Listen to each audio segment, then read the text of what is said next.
Hello, I'm Michael Papanek, and today we're going to talk about conflict for a few minutes. Hopefully by the end of these few minutes, you'll have a much better idea of how to think about conflict so you can unravel even the most intractable difficulties you might have with other people. So first I'm going to tell a brief story about conflict as a way of illustrating these different principles and approaches that can help make you more successful. So once upon a time, there was two neighbors, and they had an orange tree that grew right on the property line. And they had a pretty good agreement that whatever oranges were on one side, one neighbor would get, whatever oranges were on the other side, the other neighbor would get. Well, of course, at the end of the season, there was one beautiful juicy orange, but it was sitting there right over the property line. And so the first fellow says to his wife, he says, I'm going to go out there and I'm going to make sure we don't get, ripped off from that orange. I'm going to go out there and I'm going to get that orange. The other guy says the exact same thing to his spouse. They both go out, they argue, they fight, who should get the orange? Of course, as you might expect, they cut the orange in half. Each one goes home and explains what happened. The first guy says, well, I didn't get ripped off. I guess it's fair in a way, but, I really wanted orange juice. And frankly, when you squeeze just half an orange, you don't get a lot of juice, not very satisfying. But I guess I didn't get ripped off. The other fellow goes back, says, well, I guess it was fair. Each of us got a half.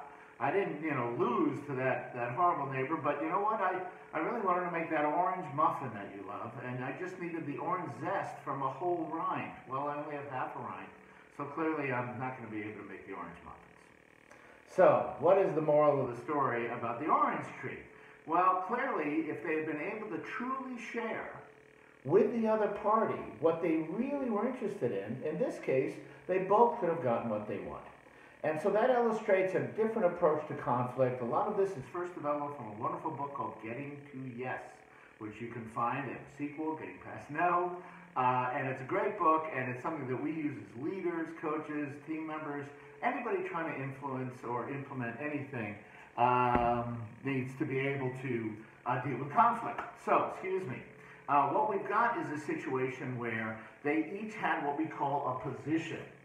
So it's important to understand conflict, you need to understand the difference between the position and the interest when somebody's in a conflictual situation.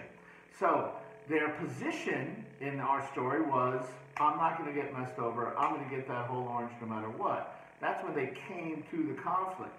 However, underlying their position was their interest, what they really wanted, why it was important to them what happened to the orange to begin with. One wanted a whole glass of juice, the other wanted a whole rind. So often we'll find this in conflict. We'll have one group, in this case, is shouting position A. The other group is saying position B. This might happen in your organization about the price of a product, an agreement on a deadline, who to hire, who to promote. It could be in any type situation. It's especially going to come up in areas of innovation and creativity where that difference, if we can leverage it, is what's going to give us the best impact in the end. So underneath it, you notice these look very much apart. But underneath the surface are interests that may overlap. And so the idea when resolving conflict is to focus on those interests and build options up that help meet the most interests as possible. Now there's many reasons why we might actually keep our interests to ourselves. We're afraid of that vulnerability. We don't want to share what's really happening. In many organizations or situations, we've learned in the past that might be used against us. So ironically, the one thing that can help us the most, the interest, is what we're unwilling to share. So we suggest you do what we call staying in the value circle. The value circle says that there's a number of things we can focus on in conflict. We can certainly focus on our positions, what it is we think we really want. And we know that in the end, we're hoping to build agreements. Some type of agreement or decision to move forward. And so often we'll say, here's what I want, won't you please agree? And of course we go back and forth like this, we don't get anywhere, we end up escalating the conflict instead of resolving it. Inside the value circle are interests and options. Options for meeting those interests.